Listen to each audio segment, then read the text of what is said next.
on him, a lot of expectations.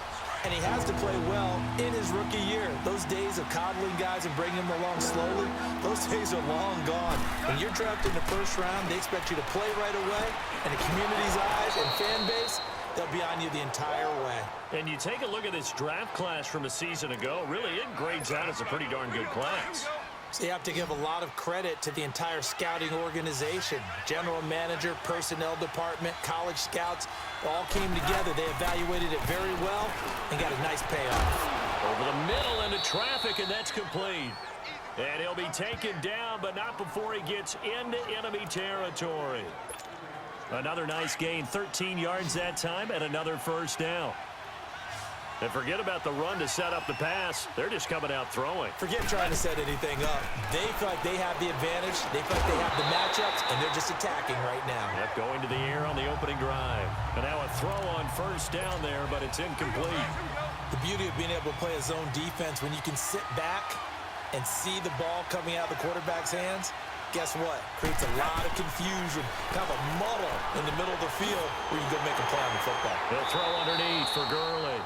And that play will go nowhere. Losing yardage back near midfield at the 49. Well, they try to swing it out left into the flat. Complete, but really nice open field tackle. And they played that one like a great boxer. They were on their toes on that one. They weren't back on their heels. React. Under pressure here, and down he goes. Sacked back at about the 40. Well, we turn our attention to the Rams here as the offense comes out. So many positive vibes around this club entering 2018. Their third season back in L.A., a new stadium on the way. And coming off of last year, Charles, and you said this to me in the car on the way over, it's going to be interesting to see what this year brings. That's because they will actually be the team that's hunted now. And they haven't been that for a long time, meaning they're sitting on top of the NFC West. Many people think they might be the team to beat in the NFC overall, even with the Eagles and the Vikings staring at them. So explosive on offense last year. Defense kept getting better. And in the offseason, the defense added cornerback Marcus Peters, added defensive tackle Ndamukong Suh, both Pro Bowlers. They think that they're ready right now to challenge for a Super Bowl, and they intend to go for it. They go play action here on first down. They're firing quickly here, and that's complete. And he'll be brought down. Oh, that's a face mask. Certainly looked like it. Indeed, here come the flags. Personal foul, face mask, defense. So they'll take the yardage and tack on 15 more for the face mask. First down. Talk about a play that absolutely costs you in the end. Just trying to do your job, right? Trying to get him on the ground. Next thing you know, they're marching off another 15 against your squad. Goff now to throw. They'll find Everett there, complete. Now the ball comes loose, and the Raiders pick it up. And the return here will go to the 31-yard line.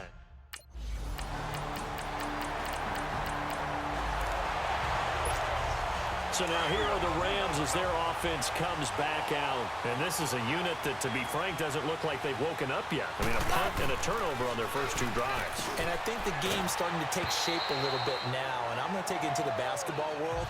When you're having trouble scoring or moving the ball in basketball, what do? Get it to their best player, right?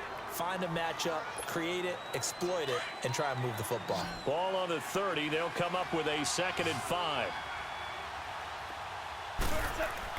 They go play action with Gurley. Now Goff. Throwing middle, but it's incomplete. One thing I have learned, receivers don't mind high throws so much to the sideline, but do that over the middle to them, and not only are the DBs going to throw a little verbal trash their way, when they get back to the huddle, they got a few words to say to their QB, aren't they? Yeah, hung out to dry a little bit there on the high throw. Luckily fell incomplete. And he'll get it up to the 33-yard line. They get only 4 that time.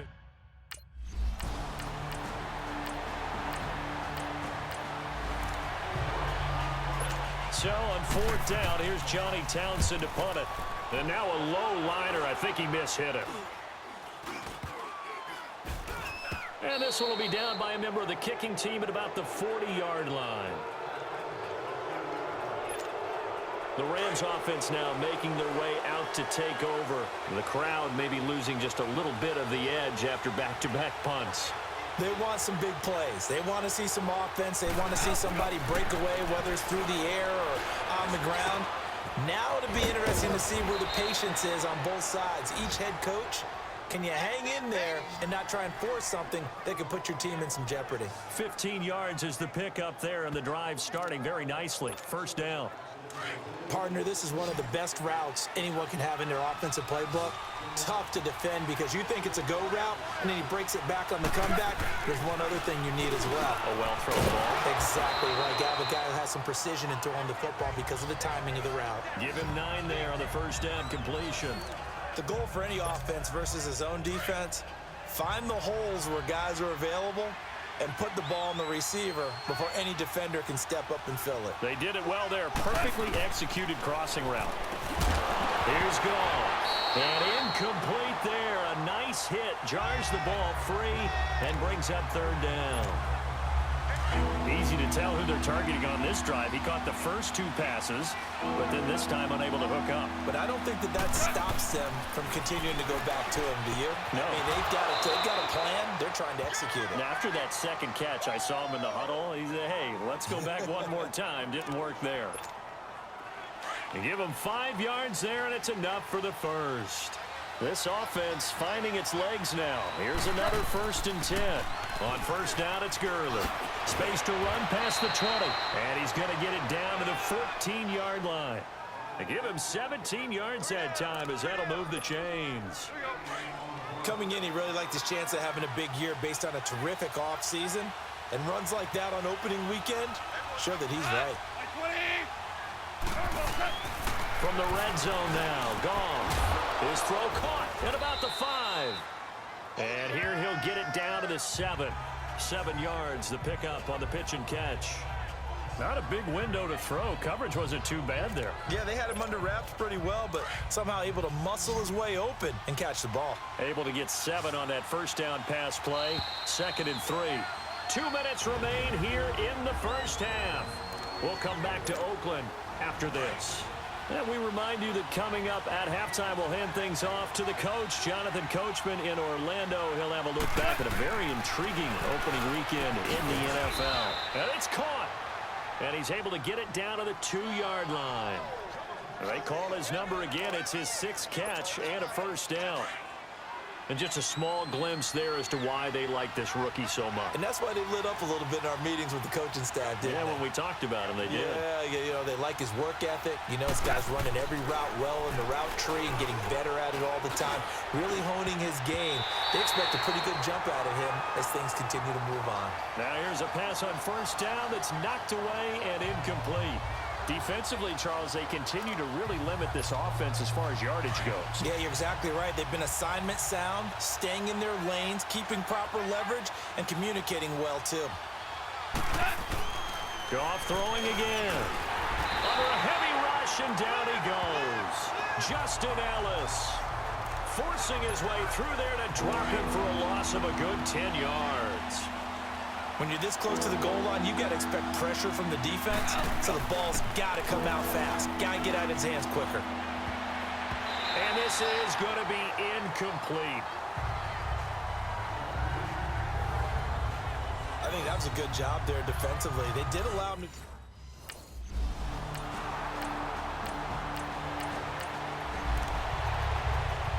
Here now, Johnny Townsend, as he'll kick it away for the 2nd time.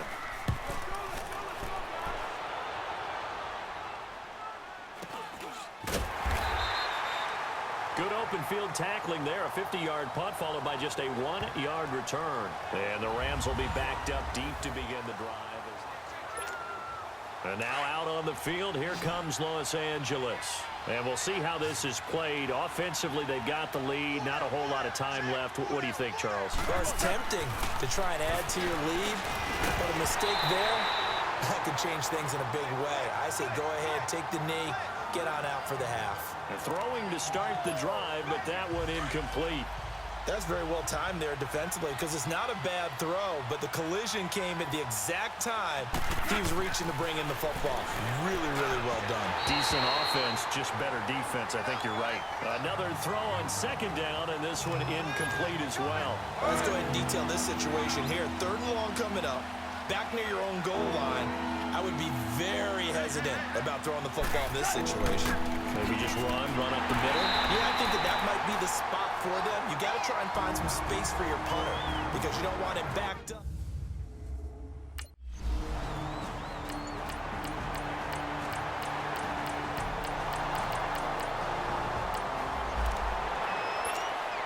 Now the attention turns back to the Rams offense as they get ready for their first possession of the second half. They're down in this game. A chance for the offense, though, to put something on the board, get some momentum here in half two. Try and get things kick-started for them. And you know at the half, they discussed how they were going to get that done. This is where scripting comes into play a lot of the time. How many plays do you script coming out of the second half? Most of the time in the first half, you're scripting 12 to 16. I think in the second half, you're really scripting more like 8 to 10. Kind of a starter or an opener, whatever terminology they use. Just something to get you off to a quick start. He couldn't quite hold it. Got hit. Ball pops out. Incomplete. Anytime a defense can sit back in a zone like that, it tends to create a lot of congestion in the middle of the field. Makes it very hard to slot one in. Looked like I-4 at rush hour in your hometown of Orlando, Florida. An absolute mess. He'll get this complete to Cooper Kupp. And he'll be taken down at the 46-yard line. 6 yards is the pickup, and that'll lead to a third down. Well, that's what you're looking for when you want to throw the ball downfield. You want one of those guys who can play out on the perimeter, can play out wide, who can not only get open, but when they're covered, can uncover themselves downfield and create catches. And taking it across midfield and inside the 45. 12 yards there as they keep this drive rolling. It's another first down. And, boy, they had high praise for this rookie receiver when we asked the coaches about him, didn't they? They certainly did, and obviously they liked his measurables. Otherwise, they wouldn't have brought him onto the team. Height, weight, speed, all of that. But how about what they really said? Competitiveness. That's what they really liked about him. The way he goes after the football, competes for it, and decides when it's in the air, it's his and only his. A play fake to Gurley. Now gone. And he's got his man on the comebacker. Over 100 yards receiving for him now in the opener, and it's a first down. Goff now 6 for 6 since coming back out of the locker room. It's 1st and 10. Now Goff will hand this one to Gurley, and he'll take it down here just shy of the 15 at the 16-yard line. It'll be a pickup of 10 yards, and that'll make it 2nd and a foot or so. Despite the blitz, they're still able to pick up a nice, solid gain. The disadvantage of blitzing. Back now in the East Bay. It's the Rams trailing, but they do have the football as we start the 4th and final quarter. Here's Goff now on 2nd down. Quick hitter here, it's complete. And he's brought down just outside of the 10 at the 11. That'll be enough to keep the drive moving forward. Another first down on the pickup of 5 yards. Looked like the screen pass was taken away there, and that was a nice job of improvising, but it's not normal. Usually when the screen pass is taken away, you're trying to just throw the ball to the ground at the feet of the receiver so that you don't get it intercepted and just start over, but he ended up finding another receiver. Give him a couple on the catch. It's 2nd and 8. So 2nd and 8 here after the pass play for 2 yards on first down.